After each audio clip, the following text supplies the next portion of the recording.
Hey, Jim. Hey, Roy. Hi, Rabbi. Hello. Hi. There's Olivia. Okay. Joni.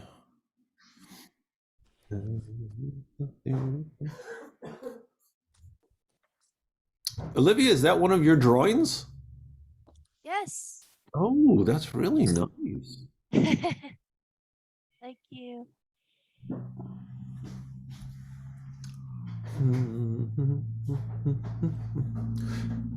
Olivia, is it ever possible for you to come to join us at Sinai Synagogue? I don't know if I you drive. Folks can. yeah, it's kind of hard for me to get places since I don't drive and all that, but what days are okay to come? Well, I mean, the main day to come is Saturday. Is, Okay. is Saturday morning. And while this month, there is a lunch this week, and actually this week should be very interesting. Women from Israel who of all different types, they're related to our community because we're connected to the Western Galilee in Israel, which is a much more diverse community than um, other parts of Israel. So it's Muslim, Druze, Christian, Jewish women, and among the Jewish women, the ones who will be in synagogue on Saturday will be secular Jews. There's some Orthodox women in the delegation as well. They're having a program at Federation on Sunday at 10 o'clock to share what they do. It's a wonderful group. They all these different women from their different backgrounds come together and cook, and then they share meals and they share their stories. The delegation came a couple of years ago. Now they're coming again. Anyway, so this Shabbat there will be a lunch at Sinai um, after services, and they'll be part of that. Um, Okay. most well, the other weeks in November we don't have lunches, but hopefully this will become rare, and that most Shabbatot we will have lunch together afterwards. So you're always welcome to join us for lunch. It's a very simple lunch, and then yeah. So if there's a way for you to get to the synagogue, that'd be terrific. Yeah, is what time? Like, is there a specific time in the morning or Yeah. So services start at 9:30. okay. Most people show up by 10:30. But I think it's a good idea, and Clara can share with you that it's been very helpful to come regularly at 9:30 just to get a flavor of the service itself and the music, the Hebrew. And then of course you meet the people in the synagogue, and people are very helpful, very friendly with new people to show you what pages we're on and how it works. So um, Okay. yeah, so I strongly encourage everybody to join us on Shabbat morning. Um, and I know Caitlin, you as well, and I think you were working on getting your driver's license. Oh, you're muted. Okay, well, okay, hopefully, Caitlin, you will be getting your driver's license, and that you'll be able to come too, and to join us on Shabbat morning. Okay, so today we are doing a mock Seder. I use that term with a bit of a tongue in cheek because mock Seder was what every Sunday school student knows from the time they grew up. And the Sunday before Passover, we would have our mock Seder, and that's what we grew up with. But we're going to go through the Seder experience. We talked about Passover last week. Now I want to go through quickly what is the Passover Seder experience? What is the Haggadah that we use, which is the text for the meal? The Passover Seder probably is the most observed Jewish ritual among Jews and actually non-Jews, I think, even in the certainly in the United States today.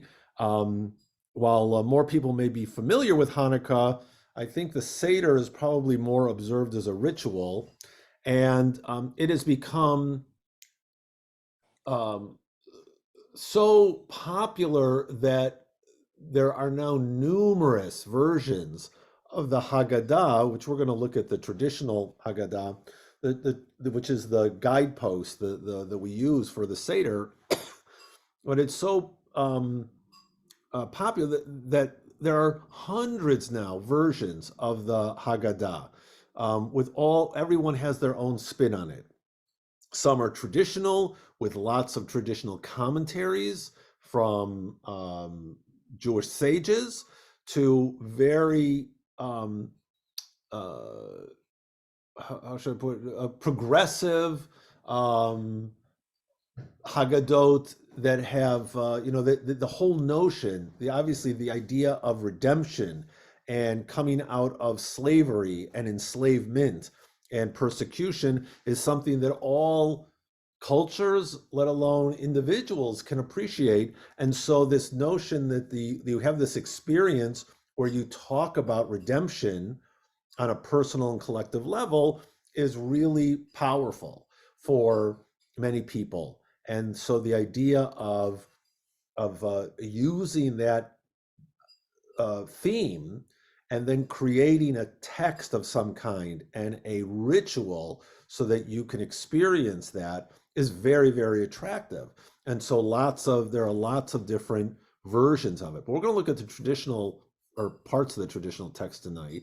Let me just pull up my notes here. Okay. So first, let me begin by saying the term Seder.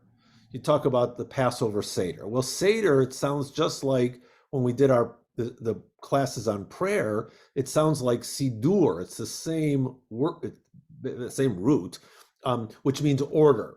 And in both cases, the Seder experience on Passover and the Sidur for prayer, it means the same thing, because you are reciting these prayers or actions in an order. And so that's why the Seder meal is a very highly ritualized eating experience in which the rituals follow a specific order of presentation. The Haggadah, which here is we're going to be using the very helpful, what do they call this thing? I don't know. It's something that Liz uses with her preschool kids. So the Haggadah Shel Pesach, which this is not a real Haggadah, it's just a wooden piece, but it's the Haggadah. This is the text that we use. The word Haggadah can mean story. Agadah, Haggadah, in modern Hebrew it means a story. But more appropriately, it's really, in this case, a synonym for the term midrash. Midrash, the root of midrash, lidrosh, is to investigate something. And that's really what Haggadah means in this case, is understood to mean in this case too. We're interpreting and elucidating a text. In this case, there is a specific text that is elucidated from the Torah. It's chapter 26, verses 5 through 9 in the book of Deuteronomy, which is a very short passage, which ironically is recited by the farmer on Shavuot, which is the next holiday. But it's a short summary of the experience of Egypt, and we'll see that in a moment. And so the main part of the Haggadah is a midrash on these 5 verses, I guess. But it's also understood as a midrash, the Haggadah is a midrash on the entire experience of the Exodus from Egypt. And that understanding of what the Haggadah is very useful, because anybody who comes to a Seder expecting to hear the story of the Exodus, the way we tell the story of Purim, right? On Purim, we read the Megillah, and we go through the entire story of Esther and Mordechai and how they defeat Haman. But if you think that's what you're going to hear at the Seder, you're going to be disappointed, because many other elements enter the Seder experience, because the idea is to retell the Exodus story not in a literal narrative fashion, but in an experiential and symbolic and also a very personal way. So some of the key points of the Seder. There are a number of mitzvot that are to be commandments that are observed during the Seder. Number one is drinking 4 cups of wine or grape juice. Now, this is important because at the Seder, the 4 cups represent not only joy, which is how we usually understand, why do we drink wine when we make Kiddush on Shabbat, the sanctification prayer on Shabbat, and we do it over a cup of wine? Well, because wine gladdens the heart, and so therefore we're rejoicing, and so we recite it over wine or grape juice. But in this case, the 4 cups of wine also represent 4 steps of liberation, which are expressed in the book of Exodus, chapter 6, verses 6 and 7. It says there, I brought you out from the sufferings of Egypt, and I saved you from their enslavement. I redeemed you with a strong arm and mighty judgments, and I took you to be for a people that I should be for your God. These 4 phrases are synonyms for the freedom experience, right? I brought you out, I saved you, I redeemed you, and I took you to be my people. And the experience of the Seder, which is to go from slavery to sense going from slavery to being a redeemed people. And so that's essential, this notion of redemption. And these 4 phrases are important. So that's one of the mitzvot, is to drink 4 cups of wine or grape juice. Obviously, it depends on one's ability to drink. Grape juice is perfectly fine, but it should be it should be something of the grape juice or wine. Also I should mention that in those 2 verses, there's a 5th statement that some people understand as a 5th statement of redemption. The verse in the section states, I will bring you into the land. And some rabbis felt, well, that's number 5. It's the process isn't over after God saves us and then takes us as a people. The process is over when the people are redeemed in their land. So there's 5 steps of liberation, which is why we have a 5th cup on the table, which we call the cup of Elijah. We'll get to that in a moment. But Elijah is supposed to be the harbinger of the Messiah, the harbinger of the end days, the great redemption. And so that's the reason why we have this 5th cup on the table, because there was a dispute. Is it 4 cups or 5 cups? Well, we drink 4, but we have the 5th cup on the table. Okay, so that's one, drinking 4 cups of grape juice. Also, you have to eat matzah. Well, unless it makes you sick. Some people can't eat matzah. But we're supposed to eat matzah as well as eating maror. You don't have to eat matzah any other days. If you don't like matzah because you don't like the taste or something, you don't have to eat matzah, but you do have to eat it at the Seder if you can.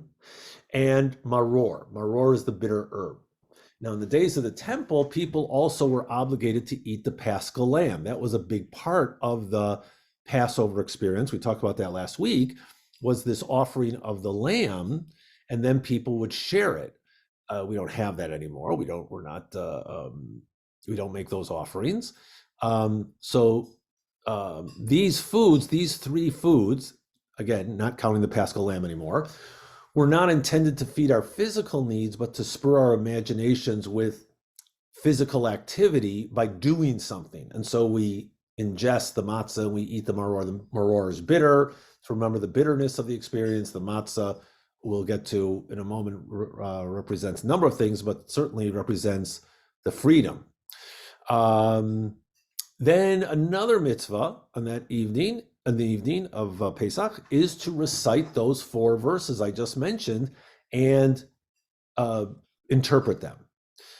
We also recite the Hallel prayer in the evening, which is usually not done in the evening. The Hallel Psalms are Psalms 113 to 118, and we recite them on special occasions, holidays, days, joyful days. They're always said during the day, but on Pesach they're recited in the evening and during the Seder.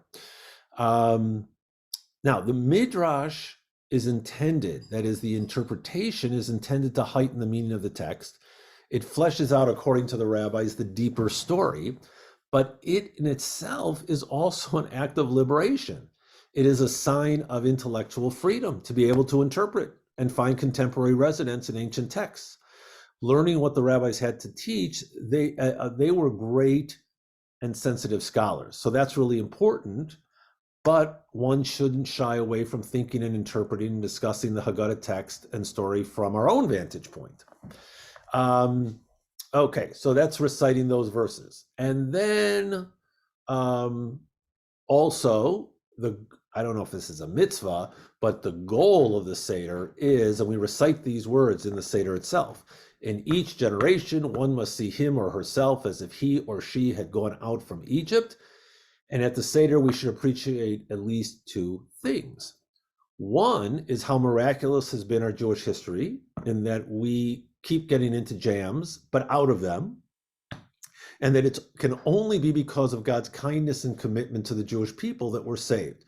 So there's an emphasis on God's compassion assisting the Jewish people in all the times that we've been in trouble and saved. We're still here. The second thing to appreciate is how grateful we are to be as free and blessed and fortunate as we are. Now, for those of us who live in America, it is so important to put ourselves in the place of others who are not as blessed to sense how good we have it and to appreciate that. It should encourage us not to take our blessings for granted and to work for freedom, physical and spiritual, of others. So a good way to make this happen, of course, is to include personal stories of salvation during the storytelling section of the Seder. Sometimes they're dramatic stories, family histories from the Holocaust experience, or personal salvation stories, getting better from an illness. So these are contemporary exoduses that make the experience more real to us. And so that's another element. And that's why I think the Seder has become so powerful in the United States with Jews or mixed groups of Jews and Gentiles. Because again, as I said, it is a way for those who are comfortable and blessed to recognize that it hasn't always been this way and to appreciate that we have it, that we are blessed, and to empathize with those who still are persecuted. And of course, there are, as I said, there are many cultures have had that experience. Obviously, what's his name? Michael Walzer wrote a whole book about the power of the Exodus story, and how, the African American community saw that as a powerful text, redemptive text, and many others have as well. Okay, so that's a little introduction to the Seder. Here we have okay, I got to show you. I think you can see it. You can see the Seder plate we have here. Okay, on the Seder plate, we have a number of items. I should do it this way. Okay, number of items. We have let's start with this. We have a shank bone. We use a chicken bone. Some people who are vegetarian or vegan use a beet, I guess, for the red color. The shank bone represents the sacrifice, the Paschal lamb sacrifice that was the main source of meat at the meal. This purple carrot-looking thing is supposed to be a radish, I think, or maybe it's a horseradish. I guess a horseradish, which is the bitter herbs, the maror. Now, originally, the bitter herbs, that is all going all the way back to the Mishnah text 2,000 years ago, they talk about bitter lettuce. And because if you've ever had horseradish, it's not really bitter. It's pungent. It's very strong, but it's not really bitter. The reason why Ashkenazim Jews are so used to having horseradish as the bitter herb is because, of course, Pesach occurs in the spring, and Jews living in Poland and Russia didn't have lettuce in March or maybe early April. So they got something, what was close. But today, where you can go into the store and get something that's really bitter, I use on our Seder plate I mean, we have horseradish, of course, but I use endives, the really bitter lettuce. We used to use romaine, but it's so sweet these days, you can't really get that sense. But if you have endives or any kind of bitter lettuce, it really is bitter. You start eating and it tastes unpleasant. So that represents the maror. It's the bitterness of the experience. The egg is on the plate. Sometimes people say, well, it's springtime, and so it's a representative of spring and new birth. Actually, the egg represents a different sacrifice. The egg represents a sacrifice that was in addition to the paschal sacrifice, because you had to eat the paschal lamb.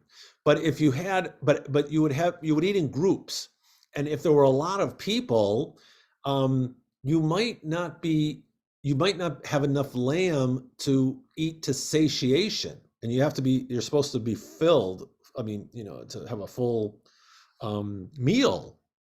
So, but you have to also eat the lamb. So what people would do, and it was also common at the holiday to have a holiday offering, an additional holiday offering. So that's what this egg represents, was the additional offering, which was also eaten at the meal, and was enough food so that you would eat to satiety. But it was also another offering that was made at the holiday season. Down here at the bottom, there's two green things. You've got karpas, again, green. A lot of people use parsley. It can be anything that grows in the ground. That's the essence. It's got to be something that grows in the ground. That's the blessing that we recite when we get to that section. It's called karpas in Hebrew, although I'm sure it's not originally a Hebrew word.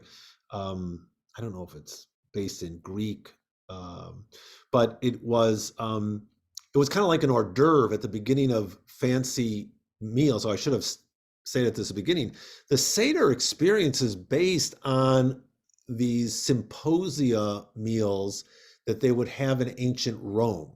Very fancy meals where there would be a certain order to what was brought out, and the Jews just adopted that for their own purposes. So the karpas was like the hors d'oeuvres that was eaten at the very beginning. We'll get to that. So that it can be anything that's grown in the ground, because that's the blessing that we say over it. This chazeret is lettuce also. See, there's the bitter lettuce. So the chazeret is another lettuce that we eat at the meal at the very beginning. When we make a sandwich known as the Hillel sandwich, where in ancient times, when you were actually eating the lamb, it must have been great. It's like gyros. You would eat the lamb and the matzah and the bitter herb, which was lettuce, together in a sandwich. Well, now we don't have the lamb, so we eat the maror, which we take. That's what the chazeret. It's the second type of maror, and we eat that with the matzah as part of a sandwich that when they used to eat it all together. And the last thing on this plate is the charoset. I'm not really sure what the picture is supposed to be, but it is supposed to be charoset. And charoset is a mixture of various things, depending on what culture you lived in. Again, our tradition is raisins, nuts, a little bit of wine, apples is a very important ingredient in it. Other cultures had things like bananas, because that's what they had around them, dates. But what it is it's a mixture of a lot of things. It's sweet, but it represents on the mortar that they use to make the bricks. And it also is a sweetener because you dip the maror, the bitter herb, in the charoset, the sweet charoset, to take the edge off the bitterness. So that's your table. Oh, then of course, we've got our matzot here. And the matzot, we've got 3 matzot. and we'll get to that in a moment. But the table always, you have to have 3 matzot on it, and then everybody will eat from that. And and here's our cup of wine with our grape juice, and we'll have those. We'll be drinking that in the meal. Now, there's an order. I mentioned to you that there's an order in the Seder, and I won't. Now, where's my thing here? Wait, I gotta go back to all of us, and I gotta share this page. Here we go. Okay, you should be seeing this one page of the Haggadah that we have here, and here's the Seder. Here's the order of this Passover Seder, the order of the order, and it's written out here with one word representing each section because we sing it. It goes Kadesh, Ur Chatz, Karpas Yachatz, Magid Rachza, Motzi Matzah, Maror Korech, Shulchan Orech, Safun Barech, Halel Nirtza. And that's the order. Seems like it goes pretty quick, and most of it does until you get to the Magid section, which is the story. So let's do quickly going through it is Kadesh is we recite the Kiddush. This is the opening Kiddush for the evening, which says just as we always recite Kiddush at the beginning of a holiday meal. Wait a minute, where is it here? Okay. Then Urchatz. Urchatz, we wash our hands at the beginning of the meal, but without a blessing. We've talked about this where it's appropriate whenever one eats bread to wash one's hands before eating the bread. That was a custom based on what the ancient priests used to do when they would wash their hands before they would engage in their ritual practices and eating of the sacrifices. And so washing the hands was important. So we wash our hands before we eat bread. We mimic the actions of the priests. But here you're going to see that we're going to wash our hands twice. So the first time, right after Kiddush, we wash our hands without a blessing. Because there's a blessing, as we talked about. There's a blessing when we wash our hands, and then we go right to the bread, and we don't speak in between washing hands, the blessing over washing the hands, the blessing over the bread, and eating the bread. It's good, like one big motion. But here we wash our hands without a blessing. Why? Well, the reason is because in temple times, when Jews were very concerned with issues of ritual purity, a food dipped in a liquid, like the parsley, like the karpas that one is just about to eat at the Seder meal, could become impure if touched by a person who was ritually impure. So somebody's ritually impure, and they touch food that is wet. That food has a certain level of ritual impurity, and that would make it difficult for somebody who is very careful about this to eat that food. So washing one's hands removes that lower level of ritual impurity that is acquired by dipping foods into liquid. That was an ancient practice. The residue, though, of this ancient practice is included at this point in the Seder. And one of the reasons why is not just the historical memory of it, but it's also a motivation, because the whole point is to ask questions tonight. So we do this custom, this practice that's no longer followed, because we want to inspire people to say, wait a minute, why are we washing our hands? We're not about to eat bread. Oh, why is this night different from all of the nights? Okay. So once we wash our hands, this ritual washing without blessing, we now take the karpas, which is our parsley, or anything, could be a potato, could be lettuce. and we take a small amount of this vegetable, anything that grows in the ground, and we say the blessing over the eating vegetables from the ground, Borei Pri Ha'adama, and we eat it. Why do we start here? So, of course, I mentioned the Roman Symposium, but there's another symbolic explanation. The karpas, I mean, again, green vegetables, spring, of course, but it's also understood as these vegetables have to come in the ground, and that's where we start our story. We're in the ground. We're at the bottom. We're being trampled upon. We're trampled upon by others, and so we begin our experience by eating something that, again, from the ground. Now, the next thing, yachatz, is we take the matzah. Oh, here, I've got to stop sharing the text here. Okay, here we go. Take our matzah. And there are 3 matzot. A lot of times people look for different there's a lot of 3s and 4s at the Seder. And so people always look for symbolisms of 3. Why are 3 so important? Well, maybe it's the 3 classes of Jews: the Kohanim, the priests, the Levites, helped the priests, and Yisrael, the rest of the Jewish community. Okay, so that's one possibility: Abraham, Isaac, and Jacob.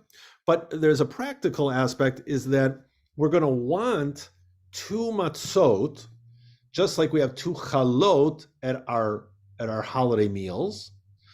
So we always say the bracha over the bread over 2 whole loaves, and that in a matzah is a whole loaf.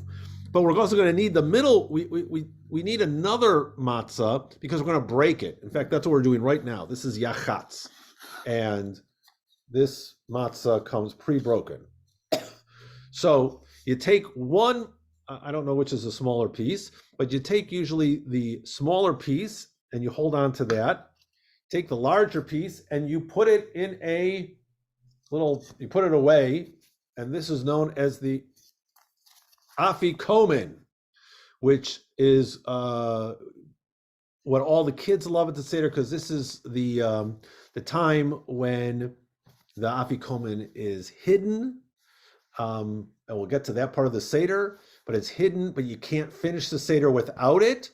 And so either the person running the Seder hides it, and then the kids have to run around and find it, keeps them interested in the Seder. They have to find it. And if they find it, sometimes they get a prize. Or sometimes it is hidden from the person running the Seder. So the person running the Seder puts it to the side, and then somebody steals it, and then that person has to go find it, and they can't finish the Seder without finding it. So that becomes part of the game too, and to see if you can make your father look like an idiot. Okay, but now we have our 2 whole ones and the broken piece. And we need the broken piece because now we are at the point of the Seder when the Magid section begins, and we need this broken piece for the Magid section. We begin with this opening. Now I want to go back to these pages. Let's see if I can do this. Wait, I have to go. So you can read what it says here, the text. Okay. Now I think I can move pages here without having to. Oh, here's a picture of this is a little bit different version of the Seder plate. I should mention there's a lot of different ways to set up the Seder plate. The more common one is the one on this plate that I showed you, and even here, where at the top of the plate, these 3 are Torah mitzvot. The 2 offerings and the bitter herbs, and the non-Torah customs, the charoset, the parsley for the karpas is below it. Okay, let's see if I can find we did Kiddush. All right. Oops, wait a minute. Of course, I just erased what I needed. Hold on here.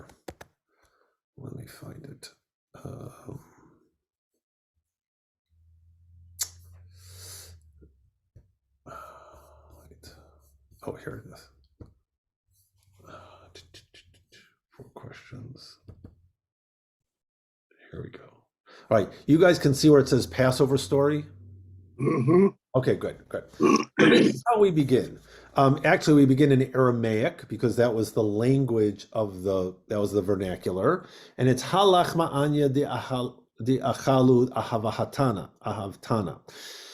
This is the bread of affliction which our forefathers ate in the land of Egypt. So you see already we've got to use props. So this broken piece, right? The afflicted, they don't even, not only do they not get the good bread, the rich puffed up bread, but they actually don't even get a full piece. They get a broken piece. And that's what we start with. And then we make this statement, all who are hungry, let them come and eat. All who are needy, let them come and celebrate the Passover with us. Now we are here. Next year, may we be in the land of Israel. Now we are slaves. Next year, may we be free men. So we begin the Seder experience in a state where we acknowledge that we are persecuted, but that we are hopeful. We haven't yet been redeemed. So that's the beginning, is to say that, and that's how, again, the afflicted have to live with hope. We acknowledge that. And so we make that statement. Now, whether or not one actually lives up to this earlier statement, let everybody come in and eat, that's a little more difficult. We do have our doors closed. But the idea here is, again, that we want to empathize with those in need, and that we like to be people who can share with anyone in need. Immediately, we go into the 4 questions. One of the reasons why we mentioned the washing of the hands with no bracha. Well, we could also mention the karpas, which is not usually done at a meal. I mean, usually we start with motzi. Here we start with something different. And you see here the notes in the Haggadah, it says the plate, first uncover the matzah, lift the plate up for all to see, and then the plate is put down, the matzah is covered. Now, in the earliest sources we have, they would take the plates away. Everybody had like a little plate in front of them, and the servant would come in, they remove all the plates. So that was another reason to prompt questions. Wait a minute, you just put the food down. Why are you taking it away? Oh, okay, because tonight is different from all other nights. The 4 questions can be seen as 4 separate questions, which is the way they've written it out here in the English, or it's actually one question, which is, what do I say, given 4 different examples of why tonight is different. So why is this night different from all the nights? Well, number 1, on all the nights we eat either leavened bread or unleavened, but on this night why do we only eat unleavened bread? On all the nights we eat any herbs that we want. On this night, we're eating bitter herbs. I just gotta find. How do I do this again? Oh, here it is. Just look up more questions, part 2. On all other nights, we do not dip our herbs even once. On this night, why do we dip them twice? So here's, again, it makes more sense if you were just eating, and herbs is understood, like lettuce is also considered the herb. If you had lettuce on your plate as both the maror, bitter herb, and the backup bitter herb, the chazeret, right. Well, if you had that, then it would make maybe a little bit more obvious, because we just dipped once. We dipped the parsley and we dipped it in salt water, which is also sometimes for some people on the Seder plate. But you dipped it in salt water because we dipping it to remind, the salt water is the tears that are shed by the persecuted. So you dip the first time, and then when we get to the maror, we're going to dip the lettuce into the or horseradish into the charoset. So we're dipping twice. Most of the time, we never even dip. We don't have a meal where we're dipping vegetables into some sauce. But here we're doing it twice. And on all other nights, we eat our meals in any manner. On this night, why do we sit around the table in a reclining position? That's really important too. I should have mentioned that there are times when you have to recline. Now, if you had your Seder meal on the floor, and or I don't know if you ever seen those old movies with the Roman fancy meals, and they're sitting on these chaise lounges, that would make a little more sense. You're reclining, because that's what we're doing. We're chilling out. We're the wealthy, and we're on these chaise lounges while we're eating. We sit in chairs. So what happens is, at certain points of the meal, when we eat the matzah, when we drink the wine, we lean, we recline as we're doing the eating. Some people will put a pillow on the chair to make it easier to do that reclining. But the idea is that we're reclining because it shows that we're at the status where we don't eat sitting up like a servant would, or a indigent person who just sits and eats their food. No. We're spread out. We're relaxed. Now, I should say that originally, so that's 4 questions. Originally, there were 3 questions. Those 3 questions related, once again, to the special foods. They related to the matzah, to the maror, and to the paschal offering, which had to be roasted. And the question was, why do we have to eat it roasted tonight? But when the sacrifices were no longer, there were 2 more questions that were added that related to the experience that people were having. So that's what we have today. We have 4 questions. All right. Now we had our 4 questions, and now we get to answer number 1. And the answer was, we were slaves of Pharaoh in Egypt, and the eternal our God brought us out from there with a strong hand and outstretched arm. If God had not brought us out, we would still be there. So the focus is exclusively on the divine act of redemption.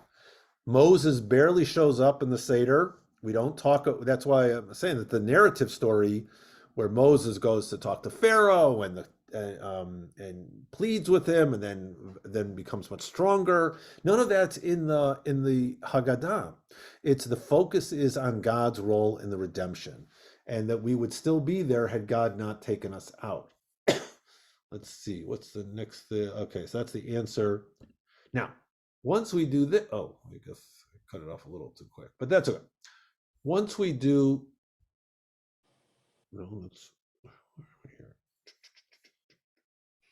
okay. I shouldn't forget this part.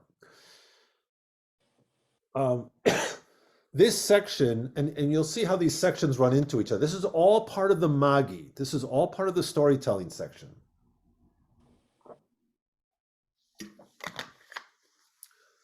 The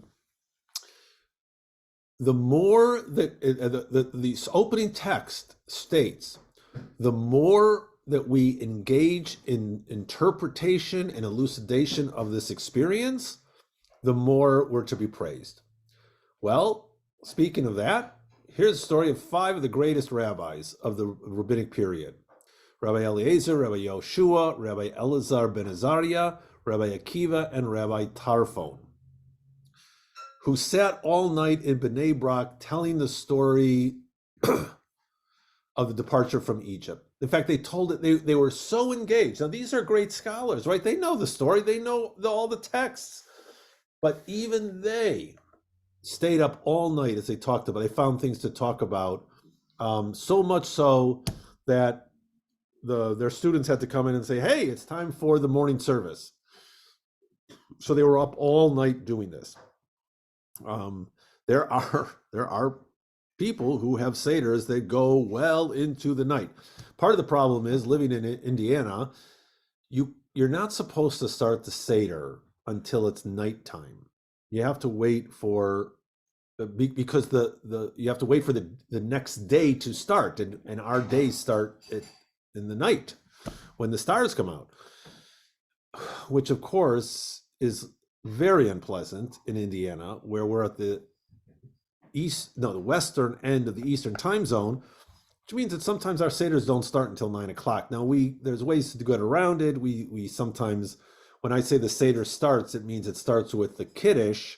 So sometimes we will start much earlier with this part, the storytelling part, and then do it very quickly once we get to the official seder. And what I'm going to do this year, as I did last year, is before Pesach starts, I mean, at like 5 o'clock, 6 o'clock, when many families are doing their Seder, I'm just going to do an online Seder, just like we're doing right now. And people really liked it last year. So, but technically the Seder is not supposed to start until it's dark out, which means it's not that hard to get to, if you have a late Seder, if you have a long night Seder, it's not that hard to get to like 4 a.m. Although we've never done that, thank God. Okay, so, but the point here is that these 5 scholars found things to talk about.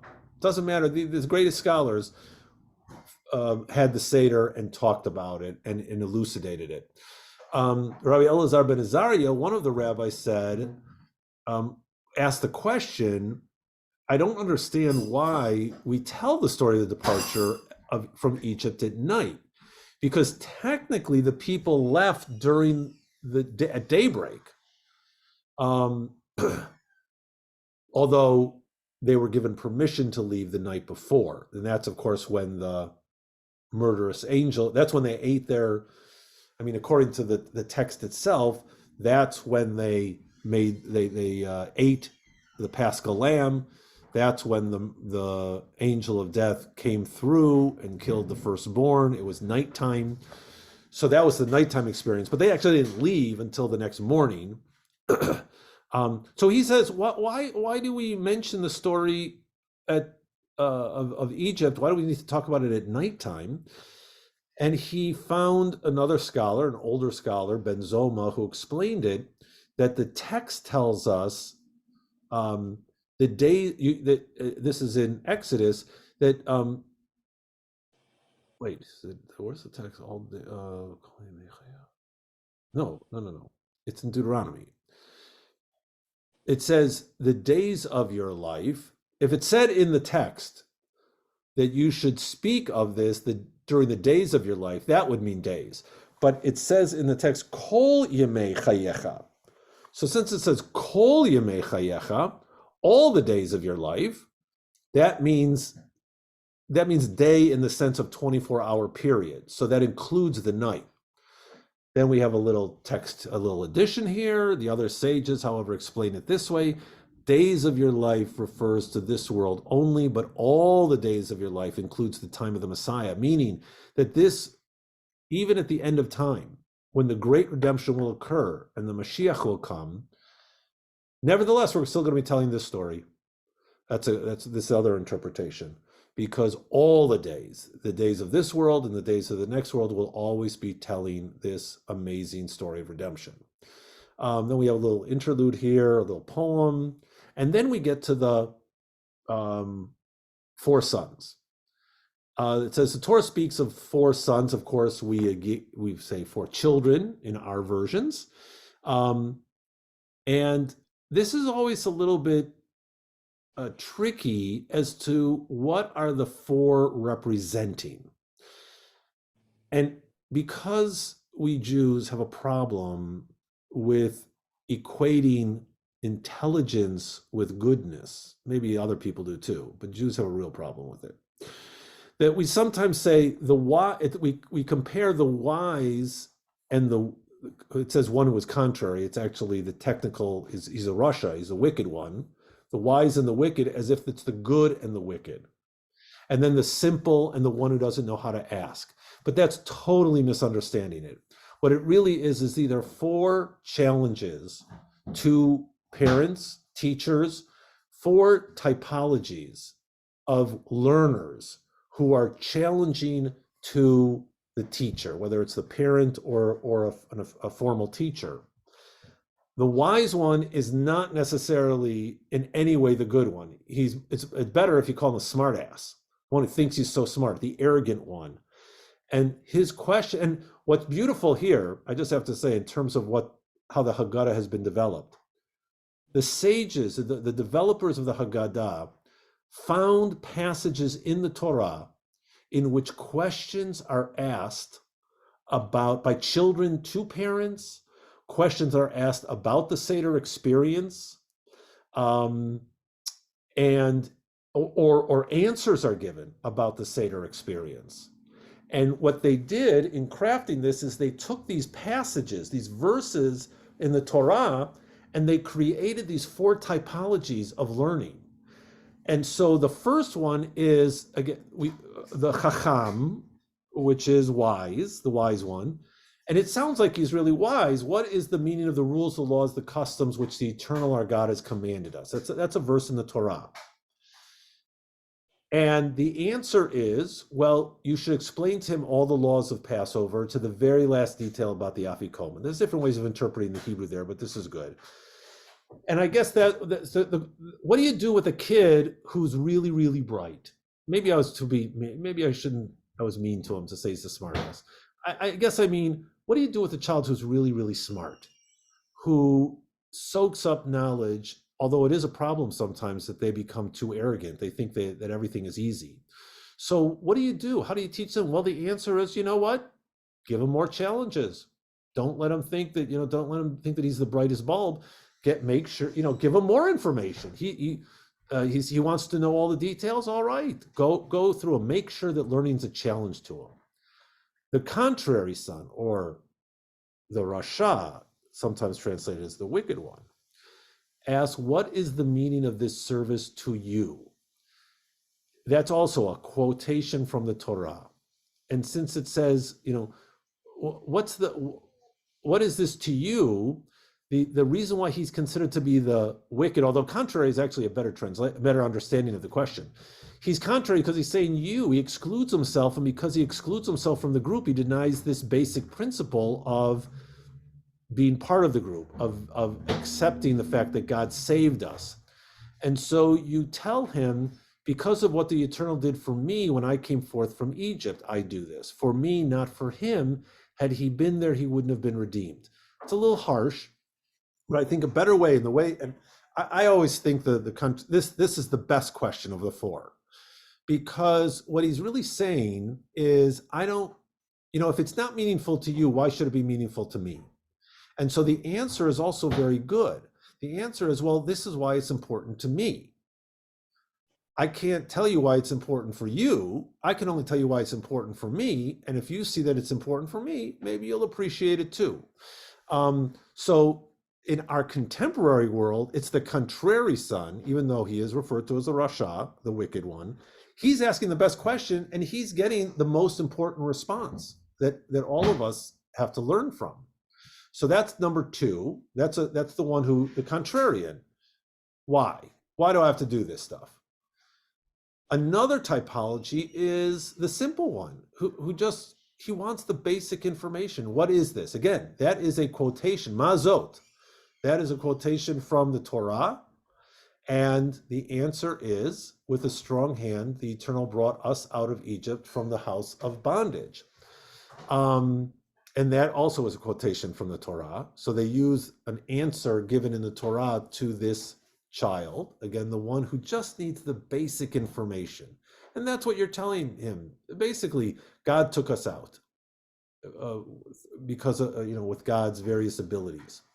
And finally, you have the son who doesn't even know how to ask, because there is a section in the Torah where it just says, you shall tell your child. They don't ask, you just say, you shall tell your child. And that's what the answer is. You shall tell your child on that day, this is done because of that which the Eternal did for me when I came forth out of Egypt. Notice this is the exact same verse that the contrarian son gets. This is important, this is what's done for me. But it's a different context. One is the child who doesn't know how to ask, which again in contemporary times is very powerful, because there are people who are so removed from Jewish tradition, they don't know. They don't know what's going on. They don't even know how to start. And so we have to start the whole process. We have to We have to provide them with the answers that they don't even know yet that they need to ask. But the context, of course, this same verse in the context of the contrarian is to say, hey, this is important for me. I can't tell you why it's important for you. So I think that's just really important to understand. It's very important for me that people understand that this is not about good versus bad kid. It's about 4 typologies of learners. How do we educate our people, our young people, or our adults, the best way possible? And depending on how their style of learning is and where they are, where their headspace is, that's how we respond. Okay, let's see. It's getting close. All right, keep going here. Then we have some more interpretation. I want to get down here. Let's go to the next page. Okay. So at this point, we have a toast to God, and we say the promise that God made to, James, yeah, Jim?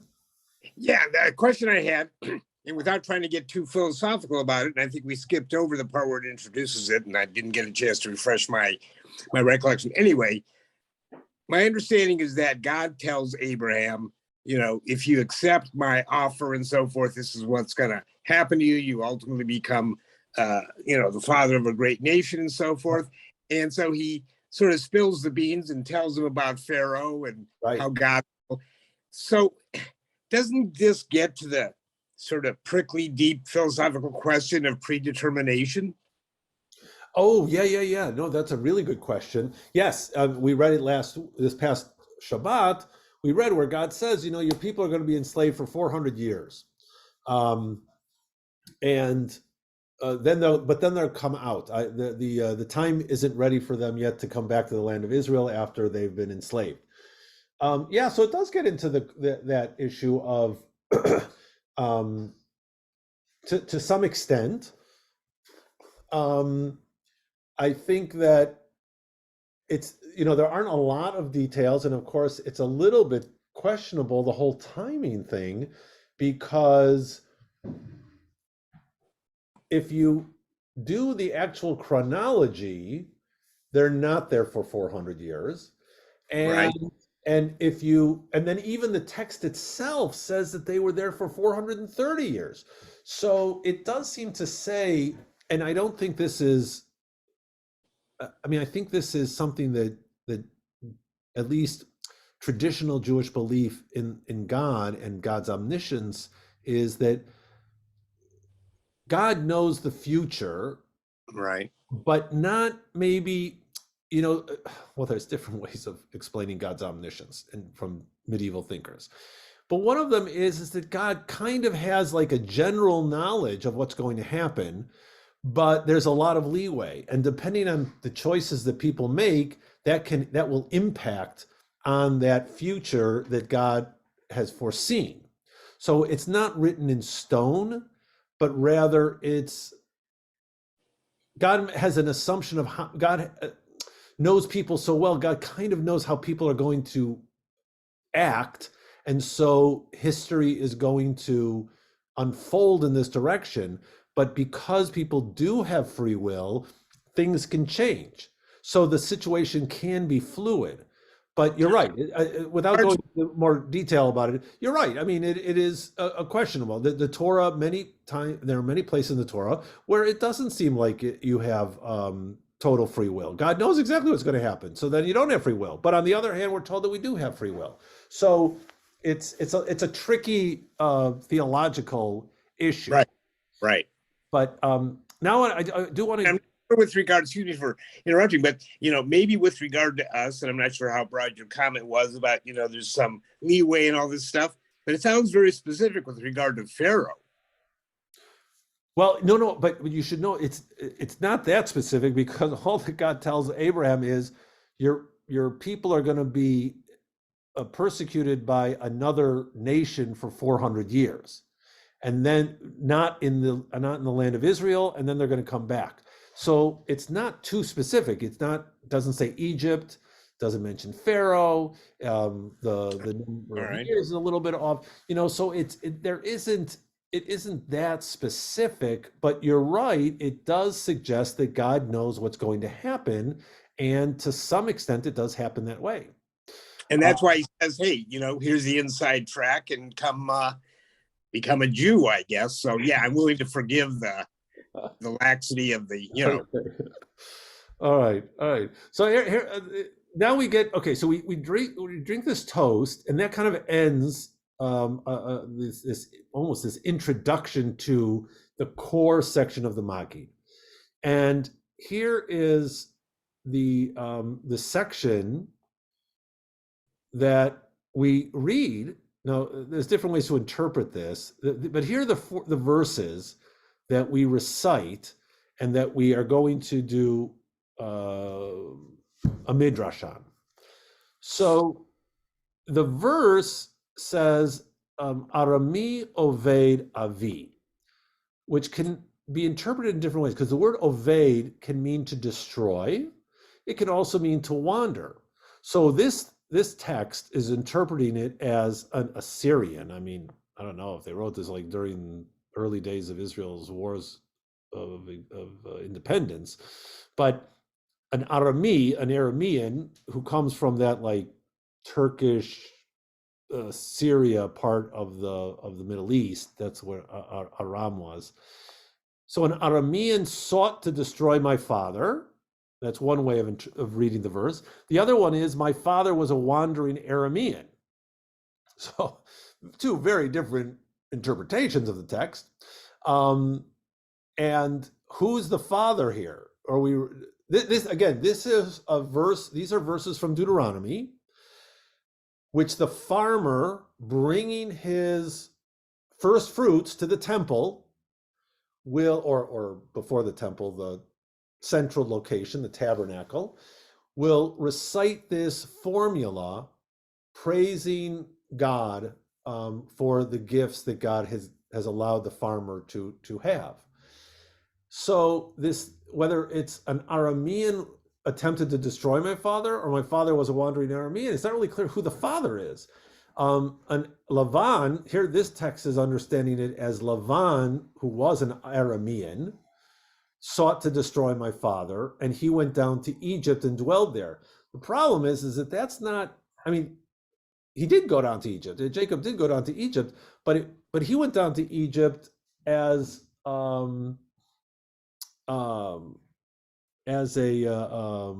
because his son was there. Joseph was there. He didn't run to Egypt because he was being attacked. So it's a little unclear. If my father was a wandering Aramean, is that a reference again to Jacob? Is it a reference to Abraham? Abraham goes down to Egypt. But Jacob is wandering. He's a wanderer for many years, eventually goes down to Egypt again to be with his son. In any case, they dwelled there, a handful, few in number. Certainly that could refer to Jacob. He goes down there with 70, and there he became a nation great, mighty, and numerous, which is, of course, what happens while they're in Egypt. Egypt is the experience, we talked about this last week, Egypt is the experience where the Jewish people become a people. Now, I don't want to dwell too much on the actual particulars of the Midrash, but this is an example of classic Midrash. You take a phrase, he went down to Egypt. Answer or the interpretation, why did he go down to Egypt? He was compelled by God's decree. The text, I should have, wait a minute, let's see if I can find it.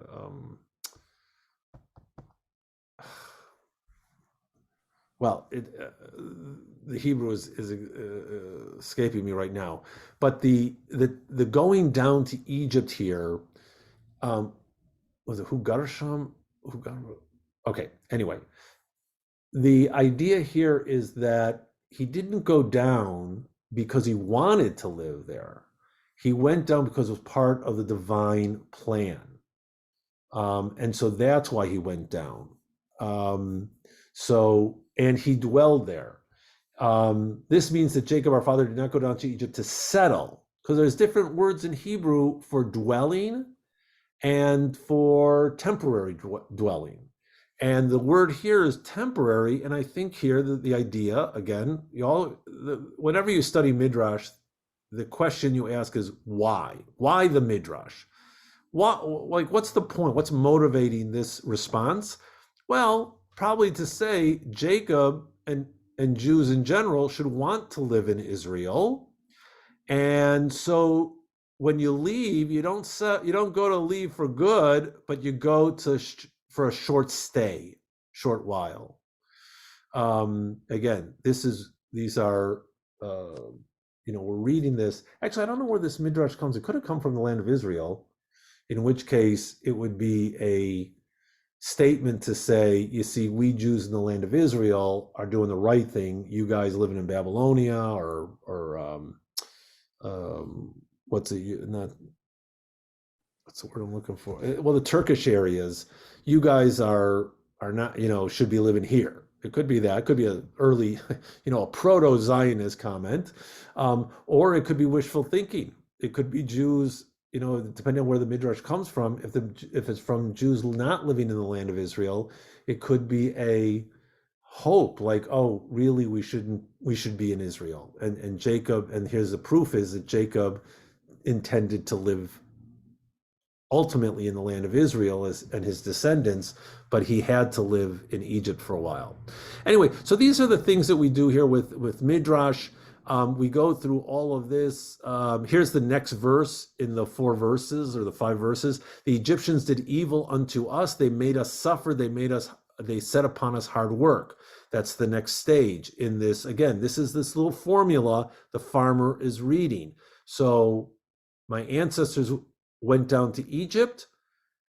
Our people became numerous, but the Egyptians were evil in terms of how they persecuted us. And here we go. And so we cried to God, the God of our fathers, and the Eternal heard our voice, and God saw our affliction, our burden, and our oppression. That's the next verse. And so we do a little midrash on that. We do a little explanation. Let's see.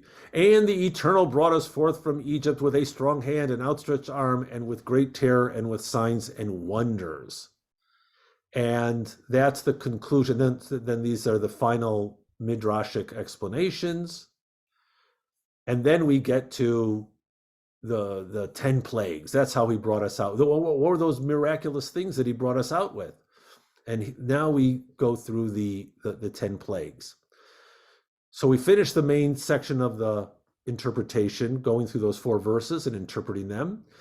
And again, some Haggadot have much more inspiring interpretations of these verses. Some have more classical midrash, which classical midrash will usually find another verse in the scripture that explains the verse in Torah. So that's another way of doing it. In any case, we get to the 10 plagues. And the custom is to spill a drop of wine for each of the 10 plagues. 2 possibilities. One is that each drop represents the blood of those who suffered, right? Blood from each of these plagues. You got blood, frogs, vermin, beasts, cattle disease, boil, hail, locust, darkness, slain of the firstborn. The more preferable commentary is that, and this is a traditional comment, which is that when our joy is diminished because other people suffer. We would have been much happier if Pharaoh would just let us go the first time Moshe showed up, and he said, okay, you know what, you're right, I shouldn't take advantage of you people, let you go. But he doesn't, and unfortunately, the Egyptian people suffer because of that.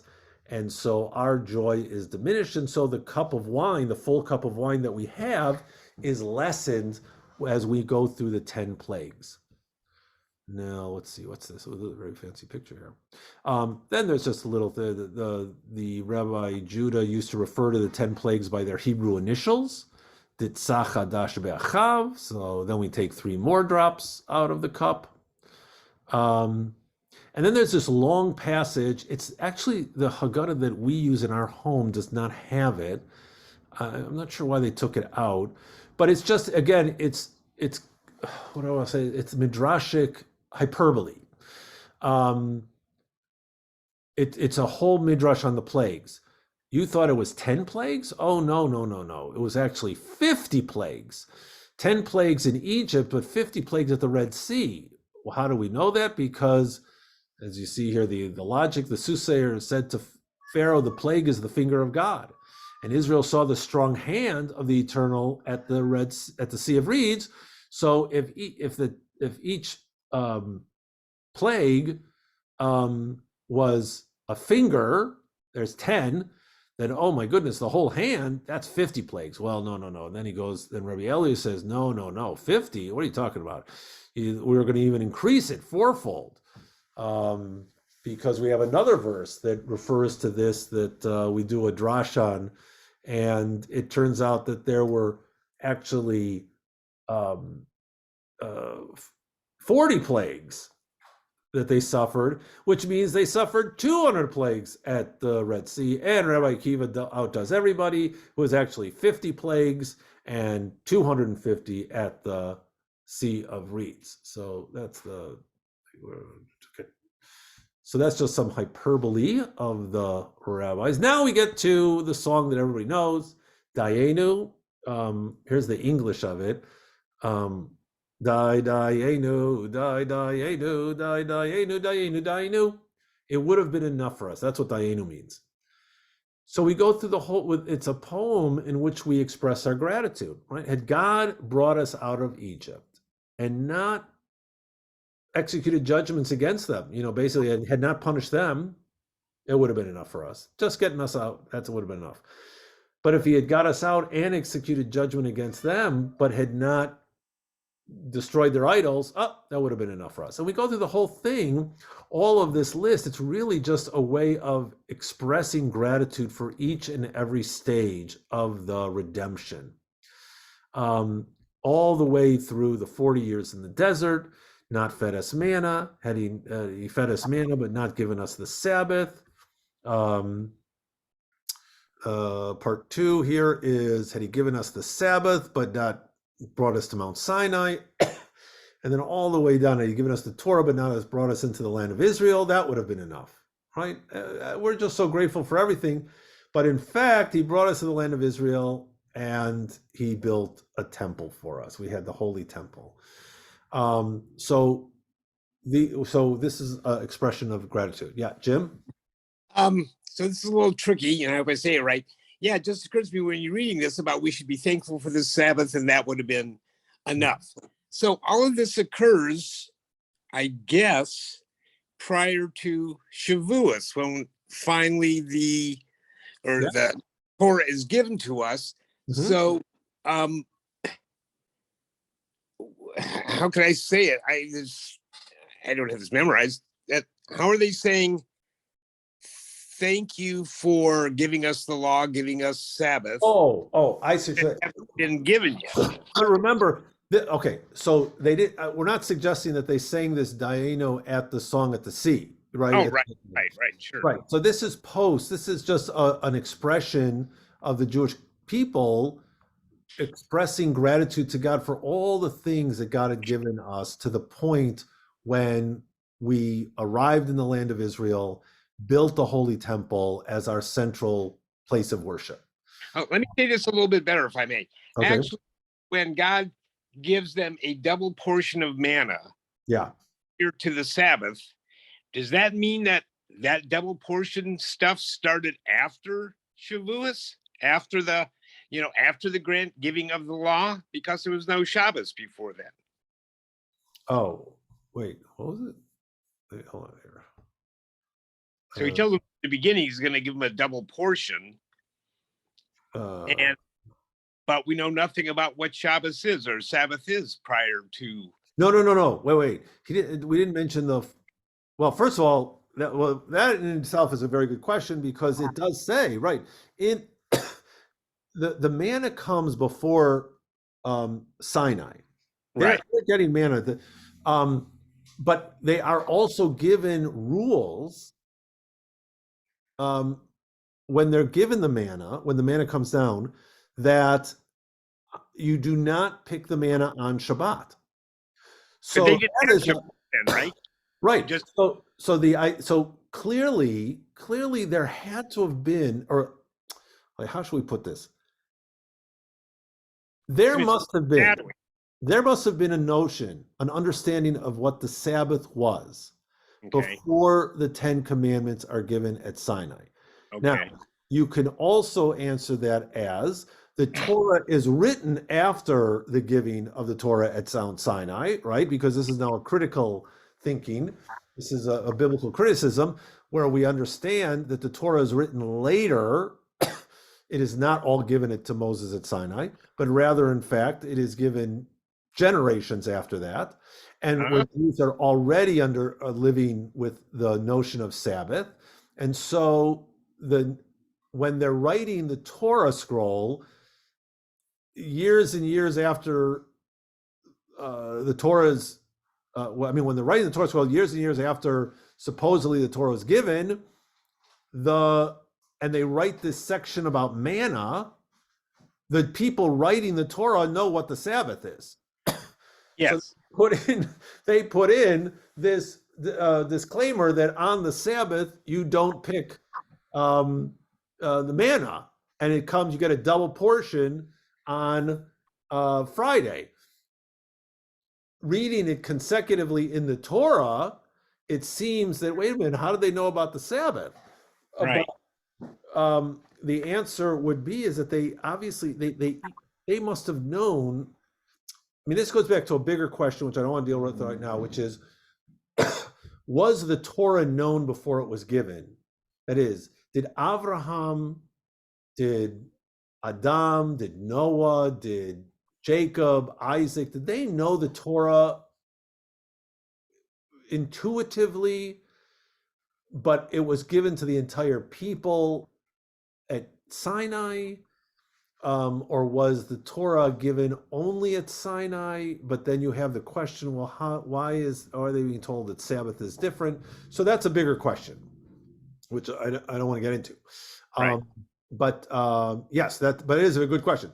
When we get to that portion in a couple of months, when we're reading about the manna, it's going to be a very good question. Is, wait a minute, how do they know that the Sabbath they shouldn't be picking? Why is God telling them not to pick the manna on the Sabbath? They haven't been given the Torah yet. Okay. Anyway, Let me ask another question that's kind of a non sequitur, and this goes back to when you were talking about blessing for the first hand washing. Yeah. It just as a general notion of blessing, is a blessing, which I guess makes something sacred, makes the act sacred, is that also to be considered an act of gratitude? Or, because I'm thinking of when after you have a meal with bread, you bench afterward, and that's when you say thank you. Right. So I always thought, a blessing, we acknowledge God's having given us something. Is that to be considered a thank you as well, or is that just simply to somehow make it sacred? I think it's closer to the second one. I mean, it is an acknowledgement that the divine that you are acknowledging, you are invoking the divine during this act. Right. And so therefore it is, I mean, in some sense it is a sense of gratitude, but it's really it's an opportunity to invoke the divine and make the moment transcendent. Okay. When you're saying the blessing. Because I never even thought about it. I guess always as a kid, it's like you say a blessing, which was kind of implicitly a thank you that we have this. But now.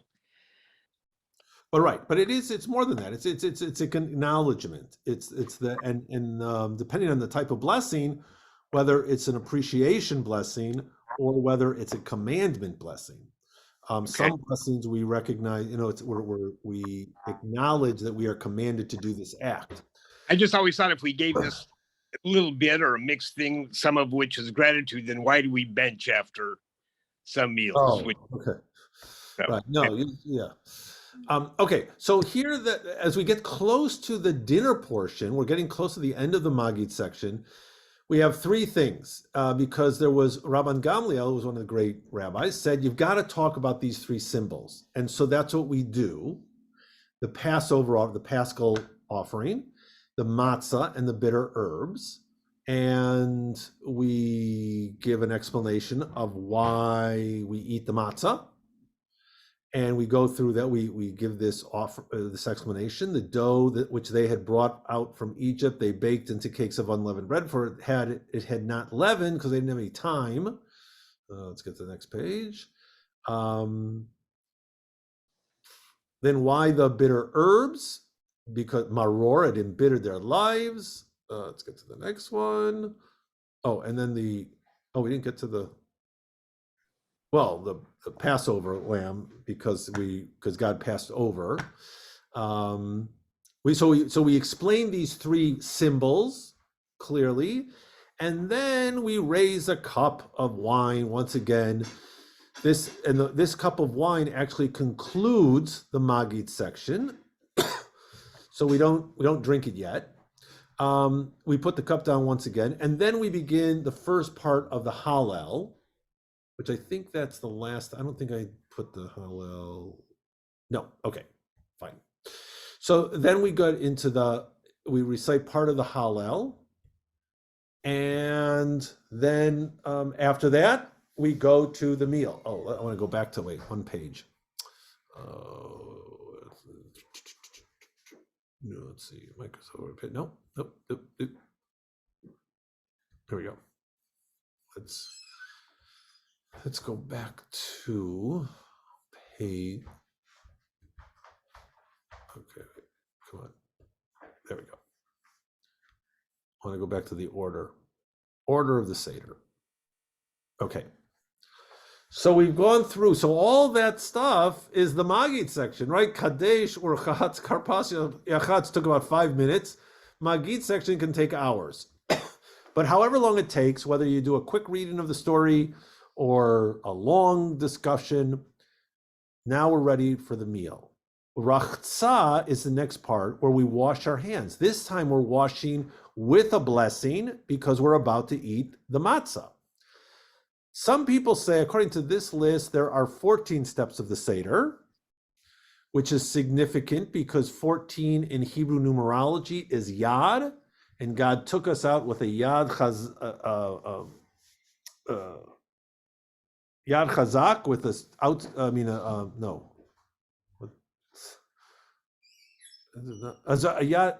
Yad Chazak is rolling the two a strong hand and outstretched arm. And so Yad is the hand, okay, so that's 14. Others break up motzi and matzah as two separate things, so you end up with 15 steps of the Seder, which is also significant, because there are 15 steps, which there are 15 psalms that are called Shir HaMa'alot, that begin Shir HaMa'alot, and Ma'alot are steps. There were supposedly 15 steps leading up to the temple. So they are, we're going upwards with those steps. Also, I think it's significant that you wouldn't write this out in Hebrew numerology, but 15, the numerology for 15 could be Yud, Hey. We don't write it out that way because it's God's name. But 15 is significant because that's one of God's names. The numerology is 15. So either 15 or 14 steps, depending on how you want to interpret it. We wash our hands with the bracha, then we say the two blessings. First, Motzi Lechem Min Haaretz, then Asher Kitshanu Totav V'Tzivanu Al Achilat Matzah. Then we eat the matzah, and we go to maror. Then we say the bracha over maror. Noticeably, we lean to the left. We recline when we eat the matzah. We do not recline when we eat the maror. Then number 9 is korech. Korech is a sandwich. It means in early modern Hebrew, kricha was a sandwich. Now that's just called sandwich. But korech is to create a sandwich, and that's we eat the bitter herb, the matzah, and once upon a time, we would have eaten lamb at the same time. We would have made a little sandwich out of it. Then, and this is known, at this point in the Seder, we refer to the ritual of Hillel. So that's why sometimes people call it the Hillel sandwich.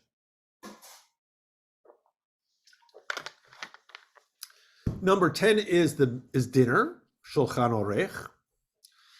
Number 11 is Safun. Safun means hidden. And of course, the Afikomen is what was hidden. Either the head of the Seder hid it and everybody else had to try and find it, or it was hidden from him. But once you find that hidden matzah, you then take the broken piece that you had and everybody eats the matzah. Here, the reason why is because the matzah is representative at this point in the Seder of the Passover sacrifice, and that was the last taste that you were supposed to have at your meal. So you save a piece of the lamb, so that's the last thing you eat. Here we use the matzah instead, and that's the last thing we taste. Now, did I forget the cup of wine? Oh, I guess I should have said that we drink the wine at the end of the Magid section, right before we wash our hands. We drink that second cup of wine or grape juice as a conclusion. It's kind of like it concludes this first half of the experience. Now, when we do, now we have cup number 3, and that comes with the shulchan, with the Birkat Hamazon. That's Barech. We say the grace after meals, and it is a custom among some even today to say the grace after meals over a cup of wine. I just did Andrew Jones and Steffi's wedding, and that is something that's done at the wedding meal. You recite, and it's part of a little ritual at the end of the wedding feast, where you say, you take a cup of wine and you say it over Birkat Hamazon. So that's the custom, and so that's what we do. We say Birkat Hamazon over the third cup of wine, and then we drink the third cup of wine. We then recite Hallel, which is the second half of Hallel. We recited a couple of psalms of Hallel before the meal. Now we conclude all the rest of the Hallel psalms. This is also where we bring in the cup of Elijah, and the way that our custom is to, everybody shares a little bit of wine into the Elijah cup, because the idea being that we all have to work together to bring the Messiah, to bring the great redemption, and so that's a shared experience. So we have the cup of Elijah. Another factor, when we welcome Elijah into the house, there was a custom that you would stand and recite 3 verses which are kind of cursing the other nations, right? We've gone through the persecution experience, and now we're free. We've been redeemed. We are free people, and now we basically say nasty things about our persecutors. I think this was done at a time when Jews were wondering, we're not that different from the slaves in Egypt. Obviously, we're not enslaved necessarily, but we still live in total fear, and we could be persecuted and kicked out and slaughtered. Easter's coming up, and that's always a dangerous time for Jews in some of these Christian countries. And so I think it was a way to say, to be brave, to say, I'm not afraid of the oppressors at this point. There are 3 verses that are recited. However, again, we live in America. We don't have that experience. And so in many of these Haggadot, and the ones that we have, the verses of curses are transformed into curses of blessing the nations, the other nations. And again, it reflects the experience of the person celebrating the Seder. In America, so far, I mean, it's getting, we know that anti-Semitism is getting worse, but, it really, we're not at a point yet, even with all the tragedies we know that have occurred the last number of years. we don't have reason to be fearful of walking out of our homes or of being kicked out of America. And so our experience is just different. So we see our Gentile neighbors as positive influences and positive people to share with. However, there are certainly in past Jewish history where it hasn't been that way.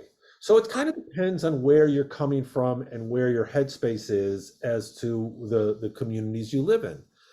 Again, I think in America it's still pretty good, and that I wouldn't, I don't want to get too fearful of because there are some hateful people in this country, but it's certainly not the government, and it's not more than a small number of just bad people.